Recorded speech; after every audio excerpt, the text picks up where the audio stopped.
I could tell that my father loved what he was doing. He was passionate about it. He would stop everything else and come and talk to the family and explain what he was doing. And he just sort of glowed when he was talking about his work.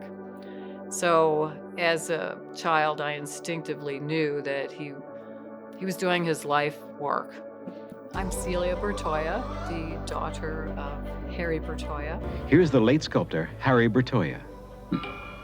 To me, imagination is an active thing. When I look at a piece of metal, right away, I'm thinking of something to do with it. I now build sculptures that can move in the wind, or that can be touched and played like an instrument. My works are all over the world, but for years, I've kept my best pieces at home, which is really my laboratory. That may seem strange, but I'm constantly testing my ideas to improve on them.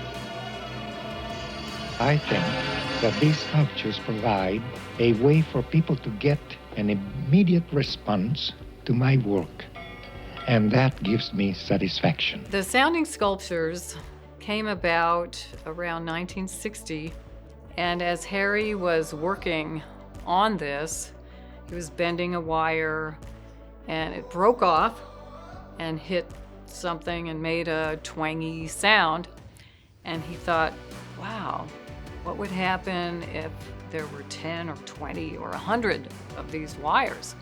He began to experiment with this whole concept of a bass with vertical rods and touching them so that they sound together.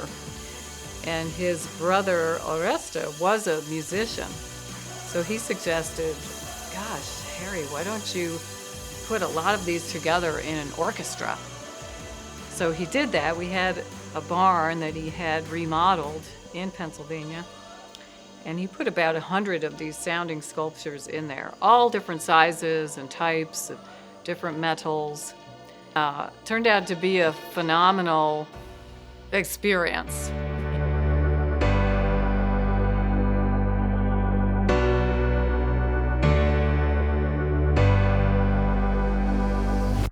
We have the kind of modern art, both sculpture and two-dimensional, that you would find in the big cities on the coasts or in the Museum of Modern Art.